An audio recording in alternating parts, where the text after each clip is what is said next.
En este episodio, Carlos comienza a mostrar signos de superioridad y un creciente desapego hacia su equipo. Además, se deja ver el inicio del quiebre en su matrimonio, mientras que Roberto empieza a dar los primeros pasos hacia su infidelidad. El episodio comienza en 1973 con Chespirito herido durante la grabación del programa El Chapulín Colorado. Todo ocurrió cuando una pistola de balas de salva se disparó accidentalmente, impactando directamente en su mano. Roberto es llevado de emergencia al hospital militar, que afortunadamente se encuentra justo frente a los estudios. María Antonieta delata su preocupación, teme que no lo atiendan ya que lógicamente él no es militar ni marino. Ya en casa, Graciela reconoce que fue un privilegio que atendieran a Roberto Gómez Bolaños. Sabe que si no fuera quien es, probablemente no lo hubieran recibido en ese hospital. A pesar del accidente, Roberto debe seguir escribiendo sus programas, pero hacerlo a máquina es una tarea difícil y extremadamente dolorosa. Sin más opción, tiene que volver a los métodos tradicionales, escribir a mano como lo hizo durante tantos años. Más tarde, Roberto y María Antonieta se reúnen a solas. Ella le confiesa que no quiere quedarse encasillada en el personaje de la Chilindrina. Para ella, el éxito no se trata solo de fama, sino de crecimiento personal. Agradece la oportunidad de haber trabajado con él, pero siente que la Chilindrina ya cumplió su ciclo. Roberto le responde con serenidad. Le dice que es libre de decidir su camino y que lo más importante es estar donde uno realmente quiere estar. Repite las mismas palabras que una vez le dijo a Rubén Aguirre. Con él, las puertas siempre estarán abiertas. María Antonieta se retira sin decir más. No quiere que Roberto la vea llorar, y él, aunque también contiene las lágrimas, no puede ocultar la tristeza en su rostro. Mientras tanto, el resto del elenco está reunido preparando un nuevo episodio del Chapulín Colorado. Florinda, ahora sentada en el lugar que solía ocupar María Antonieta, lanza un comentario que incomoda. Dice que al fin la silla está a su altura. Edgar, molesto, le responde con firmeza que la verdadera altura no se mide de la cabeza al suelo, sino de la cabeza al cielo. Lo más triste es que la Chilindrina se va a perder la gira internacional que muy pronto realizará todo el elenco. Roberto, que hasta ese momento no había dicho nada, decide por fin compartir la noticia. Están a punto de vivir su primera gira fuera del país. Pero qué chulada, chingao. Roberto y todo su elenco son interceptados por la prensa justo antes de ingresar al aeropuerto. Un reportero se acerca para entrevistarlos y Roberto menciona con orgullo que se dirigen a Nicaragua. Todos están emocionados porque el Chavo del Ocho ha logrado internacionalizarse, un sueño que nació en México y que ahora ha logrado cruzar fronteras. Kiko también es entrevistado. Le preguntan cómo se siente al convertirse en un actor de talla internacional. Carlos, fiel a su estilo y con ese humor tan característico, responde que está muy emocionado, ya que es la primera vez que salen del país para trabajar. Esta escena, por cierto, está retratada con mucha fidelidad a cómo sucedió en la vida real. Hola Jaime, ¿cómo estás? Bien, bien. Pues, ¿cómo estás? ¿Cómo estás, Jaime? ¿Qué tal? ¿A dónde van? A Nicaragua. ¿Y a dónde van? A Nicaragua. Roberto, ¿y esta gira cuántos días va a ser? Regresamos el lunes. Roberto, ¿y esta gira cuántos días va a ser? Regresamos el lunes. Es una sensación muy agradable, saber que no solamente en México, sino que ha traspasado la frontera. Es una sensación muy agradable saber que no solamente en México, sino que ha traspasado la frontera. No, bueno, yo desde que nací. Bueno, yo desde que nací. No se crean. No, yo estoy muy emocionado. Platicaba ahorita Chespirito, es la primera vez que salimos a trabajar fuera de México, entonces estamos muy emocionados de ir a trabajar fuera. Pues se siente una emoción muy bonita, ojalá que nos vaya muy bien. Pues yo le platicaba a Chespirito que vengo muy emocionado. Yo también. Muy emocionado por la primera vez que vamos a otro país a trabajar. Ya en Managua, la capital de Nicaragua, todo el grupo está lleno de entusiasmo. Su primer show en tierras nicaragüenses fue un éxito total. La respuesta del público fue increíble y todos están felices de vivir esta nueva etapa. Margarita, quien acompaña a Roberto en esta gira, empieza a notar algo que le resulta incómodo. Carlos está muy cercano a Florinda, y aunque Carlos está casado, Florinda, por su juventud en aquel entonces, parece no ser del todo consciente de las consecuencias que eso podría tener. En medio del viaje, Horacio le presenta a su hermano Roberto a Jacobo Pérez. Jacobo es ejecutivo de Discos Musicana, la disquera de Emilio Azcárraga, y fue enviado directamente por él. El motivo, hacerle una propuesta directa a Roberto Gómez Bolaños, grabar su propio disco. En escenas posteriores vemos cómo Roberto sigue cosechando éxitos a nivel internacional. El furor por El Chavo del Ocho es tan grande que cuando se anuncia el lanzamiento del disco, la noticia causa sensación. Niños y adultos por igual se lanzan a conseguir una copia. La locura por el fenómeno de Chespirito apenas comenzaba a escalar. En 1974, el estilo de vida de Roberto ha cambiado. Su casa ahora es mucho más amplia, lo cual tiene muy contentos tanto a él como a Graciela. Más tarde, mientras Roberto está tocando la guitarra, Graciela le dice que tiene una visita muy especial. Se trata nada menos que de Tony. Roberto la mira con una sonrisa llena de alegría. Qué bueno que volviste. Y ambos se dan un caluroso abrazo. Al día siguiente, Tony regresa al set y es recibida con los brazos abiertos por casi todos. Casi. Porque durante su ausencia, las cosas se pusieron tensas. Florinda, por ejemplo, se ha tomado muy en serio su papel de diva. Exige que le cambien el vestuario porque, según ella, la prenda le queda chica. Carmen, sin embargo, le aclara que ese vestuario no es para ella, sino para Tony. Ahí es cuando Florinda, visiblemente sorprendida, se entera del regreso de Tony y no le hace ninguna gracia. Se molesta de inmediato, pues hasta ahora había sido la única mujer importante dentro del elenco. Mientras tanto, Roberto reorganiza el set para grabar un sketch del Dr. Chapatín. Está tan concentrado poniéndole un disfraz al esqueleto que no se da cuenta de que Florinda ya está hablando con Carlos, y ambos tienen el ego por las nubes. Florinda dice que le parece muy injusto que Tony, después de haberse ido, simplemente regrese como si nada para quitarle su lugar. Carlos le da la razón e incluso sugiere que lo próximo será querer sacarla hasta de los créditos. Luego lanza una mirada directa hacia donde está Roberto y le dice a Florinda que es momento de hablar con él para aclarar este nuevo problema. Florinda, decidida y bastante imprudente, se le planta a Roberto y dice lo que piensa. ¿Me puedes explicar cómo es posible que Tony se vaya y cuando regrese me quiera desplazar? Roberto, tranquilo, le responde que nadie quiere desplazarla, pero que ese papel lo interpretaba usualmente Tony. Florinda, lejos de calmarse, se muestra aún más molesta. Le dice que no le parece justo, ya que fue Tony quien abandonó el proyecto. Además, asegura que no va a permitir que esa señora regrese como si nada y se le ponga por encima, porque ella, Florinda, ha demostrado compromiso, talento y que se ha ganado su lugar en el elenco más que nadie. Roberto, que ya empieza a mostrar cierto interés por Florinda, simplemente suspira. A ver, vamos. Tony, por su parte, ya terminó de arreglarse para interpretar a la enfermera. Se nota feliz de estar de regreso. Al salir del camerino se encuentra justo con Roberto y Florinda.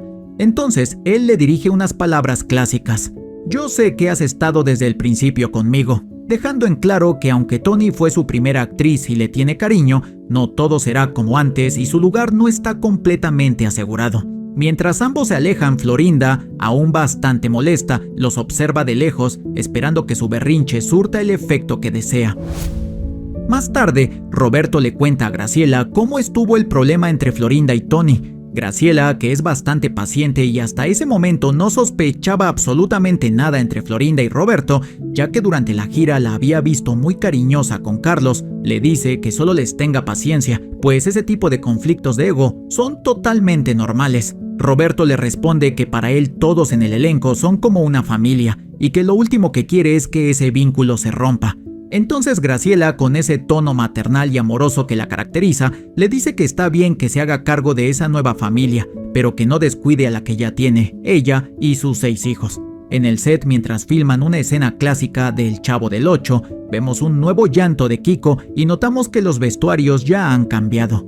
Florinda lleva sus icónicos tubos en el cabello y el profesor Girafales ya forma parte del elenco. En la escena se representa la típica pelea entre Doña Florinda y Don Ramón, acusándolo de hacer llorar a Kiko. La escena termina justo con la bruja del 71 siendo, como siempre, muy intensa. ¿Te dolió mucho? Al terminar la grabación, Roberto entra al set con un anuncio importante. Su primer disco fue un éxito y ahora quieren grabar un segundo álbum, pero esta vez incluyendo a todos los miembros de la vecindad.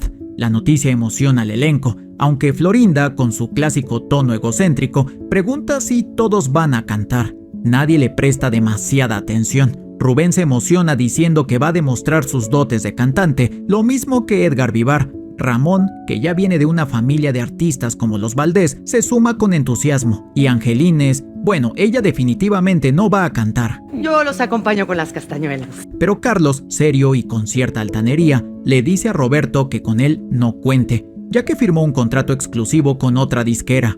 Roberto, con su paciencia de siempre, le pregunta por qué no le comentó antes sobre ese trato por separado. Carlos, manteniendo su actitud distante, le responde que él tampoco les consultó cuando grabó el primer disco.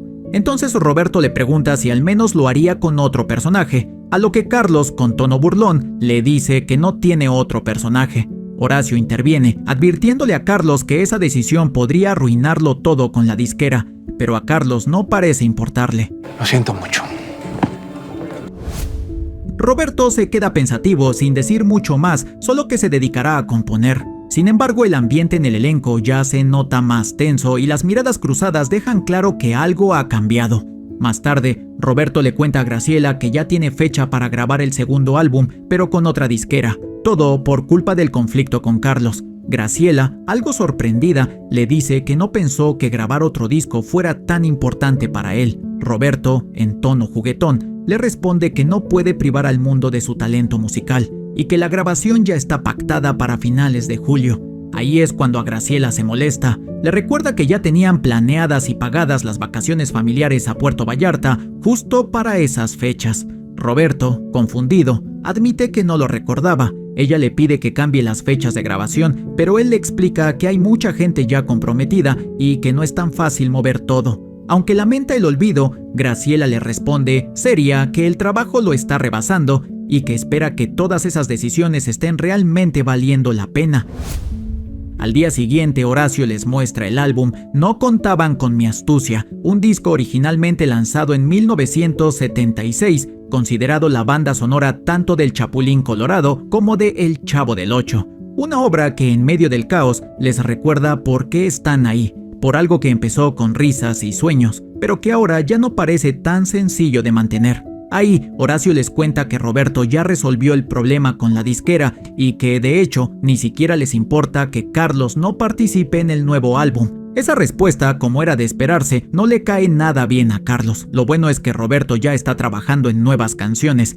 Carlos, que ahora se siente todo un experto porque tiene su contrato exclusivo con una disquera, le corrige a Horacio diciendo que no se les llama canciones, sino temas. Ramón, que ya está acostumbrado al tono altanero de Carlos, le pide que se calme y Tony también intenta bajarle el tono a la conversación. Horacio sigue con los anuncios y dice que esa es solo una de varias buenas noticias. También les cuenta que están reeditando las historietas y que además vienen nuevos productos con los personajes. Carlos, siempre con el ego por delante, pregunta si esta vez sí les van a pagar lo justo, porque parece que solo los Gómez están beneficiando. Rubén, harto, le dice que ya le baje, pero Horacio, visiblemente estresado por la actitud de Carlos, lo llama malagradecido y le recuerda que Roberto lo ha dado todo por el elenco. En ese momento entra Roberto, pidiéndoles a todos que se calmen, pero Carlos, completamente furioso, le reclama directamente. Le dice que no le parece que siga haciendo negocios con los personajes que todos interpretan. Roberto, con un tono diplomático pero firme, le responde que los arreglos que hagan sus hermanos con sus personajes son para beneficio de todo el equipo. Ramón, viendo que la cosa se pone fea, respalda a Roberto, lo que termina de enfurecer a Carlos, quien lanza un insulto. Los llama a todos pendejos. Edgar, ya harto, dice que no aguanta más la actitud de Carlos. Rubén lo secunda y dice que si se tiene que ir, que se vaya.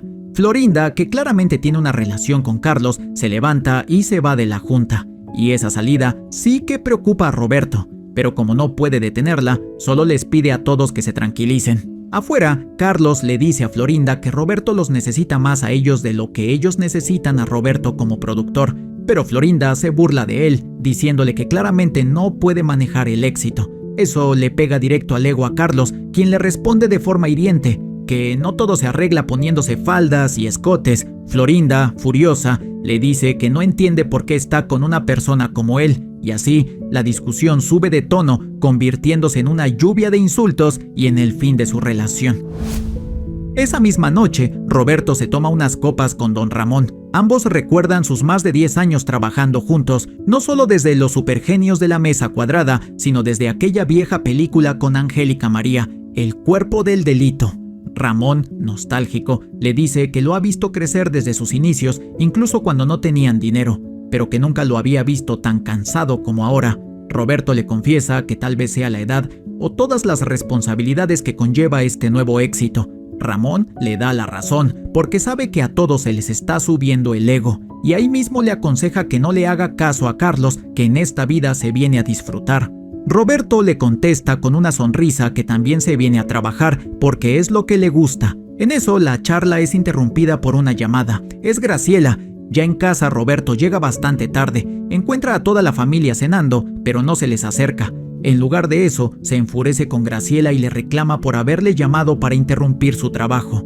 Graciela, calmada, le explica que sus hijos solo querían cenar con él, pero Roberto, con la idea firme de que el trabajo va primero, le dice que no pueden molestarlo con ese tipo de llamadas. Graciela le responde que tiene que hacerse tiempo para convivir con sus hijos, porque si las cosas siguen así, podría llegar el día en que ni siquiera lo reconozcan. Roberto le dice que es normal que las cosas cambien y que para él lo importante es hacer reír a la gente. Pero Graciela, con las prioridades bien claras, le contesta que ese tipo de discursos que llegan al corazón son buenos para los periodistas, pero no para su familia, porque su familia ya no ríe y el hombre con el que se casó claramente ha cambiado. Roberto intenta defenderse diciéndole que sigue siendo el mismo, pero luego lanza una frase que lastima, que quien ya no camina a su lado en este momento de éxito es ella. Graciela guarda silencio, herida. La conversación termina ahí, y quien la escucha todo sin que ellos se den cuenta es Paola. En 1976, la hija de Roberto escucha emocionada el segundo disco que su padre lanzó recientemente.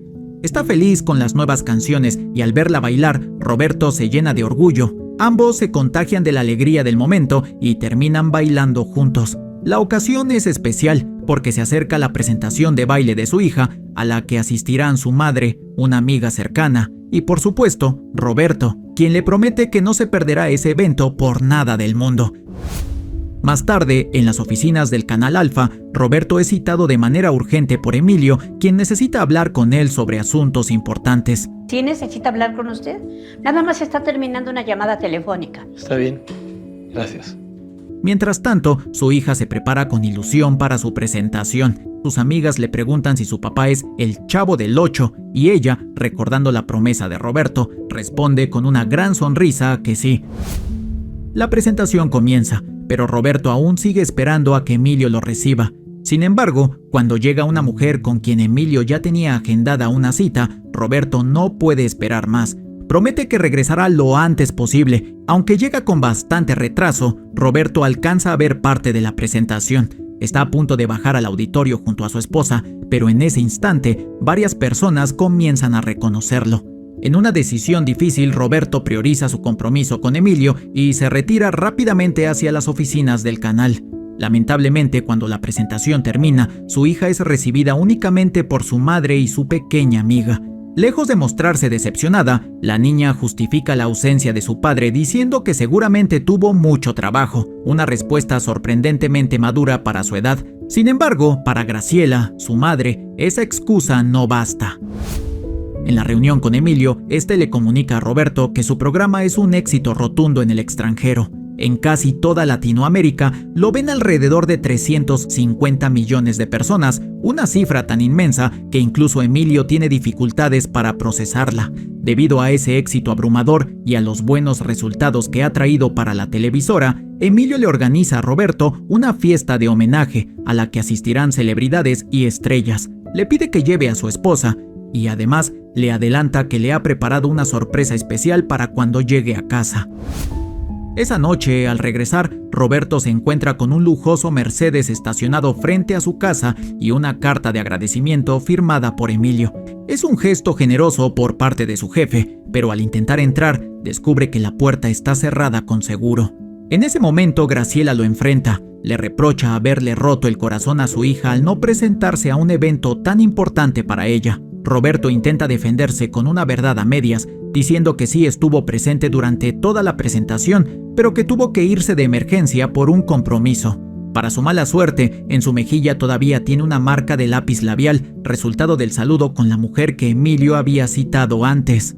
Para Graciela, esa explicación no tiene lógica ni coherencia, así que al menos por esa noche le pide que duerma en su nuevo y flamante auto, estacionado en el garaje. A la mañana siguiente, Roberto es despertado por sus hijos, quienes lo llaman para desayunar.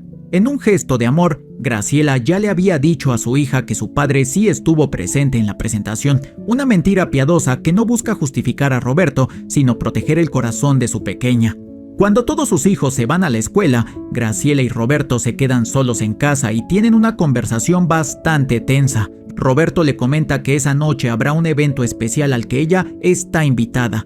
Sin embargo, el tono con el que lo dice deja en claro su molestia, sobre todo cuando le aclara que si no quiere asistir, no importa. Molesto, Roberto no entra en detalles sobre el evento. Solo enfatiza que será una fiesta en la que estarán reunidas personas que sí lo quieren y valoran, a diferencia de su propia casa, donde, según él, le cierran la puerta y lo obligan a dormir en el auto. Dice que prefiere pasar la noche rodeado de quienes lo aprecian, además de los millones de personas que lo aman en todo el mundo. Pero Graciela no se queda callada. Le recuerda que aunque solo son 7 personas en casa, para ellos él debería ser más importante que esos millones afuera. Roberto, frustrado, se pregunta en voz alta qué pasó con la Graciela divertida y entusiasta de la que se enamoró. Graciela, con madurez, le responde que ahora es madre de 6 hijos y esposa de un hombre que ha estado ausente tanto como padre como esposo. Esa noche, aunque tocado emocionalmente por la discusión con Graciela, Roberto se obliga a ponerse su mejor cara para asistir al evento en su honor. Al llegar, Emilio lo recibe con entusiasmo y lo felicita nuevamente. Le recalca que todas las personas reunidas en ese lugar están ahí por una sola razón: por él, por Roberto. Mientras tanto, Luzma se comunica con Graciela para preguntarle por qué aún no ha llegado. Graciela, algo evasiva, le responde que no tiene nada que ponerse. Luzma insiste en que debe asistir, recordándole que, de todas las mujeres que conoce, ella siempre ha tenido los mejores vestidos. Aunque Graciela no promete nada, dice que lo pensará. Se lo comenta a María Antonieta, aunque es evidente que algo no está bien entre ella y Roberto. María lo nota de inmediato. Mientras Roberto conversa con Emilio y su pareja, Emilio vuelve a sugerirle que intente convencer a su esposa de asistir, ya que su pareja tiene muchas ganas de conocerla. Roberto va hasta un teléfono fingiendo que va a llamarla, pero en realidad no marca. Es evidente que no desea verla, al menos no en ese momento. Poco después, todo el equipo de trabajo de Chespirito levanta las copas para brindar. Roberto agradece uno por uno a sus colaboradores por su trabajo, su dedicación y, sobre todo, por confiar en él. En ese ambiente de celebración, Enrique Segoviano aprovecha para hacerle una propuesta formal a Florinda: salir juntos. Roberto, que presencia el beso entre ambos, no puede ocultar sus celos. Minutos después, Graciela llega al evento de manera improvisada. Se siente fuera de lugar, rodeada de personas que no conoce e insegura ante la mirada ajena. Cuando ve a Roberto divertirse, rodeado de lo que parece su segunda familia, su prioridad actual, decide irse sin decirle nada a nadie. Justo en ese momento, María Antonieta la ve marcharse y no duda en advertirle a Roberto que no puede descuidar a su familia, que debe cuidar a ambas y que no debe olvidar quién ha sido siempre. Al enterarse de que Graciela se ha ido, Roberto sale corriendo para alcanzarla. Graciela ya ha pedido un taxi y se marcha antes de que Roberto logre alcanzarla. Florinda Mesa sale en ese momento y se le acerca para decirle que no puede seguir aferrado al pasado. Lo anima a vivir su presente, a disfrutar el futuro que ha construido y lo insta a regresar a la fiesta, pues todo ese evento ha sido hecho en su honor y también por su equipo de trabajo. Roberto, algo resignado, regresa al evento acompañado de Florinda y así concluye el episodio.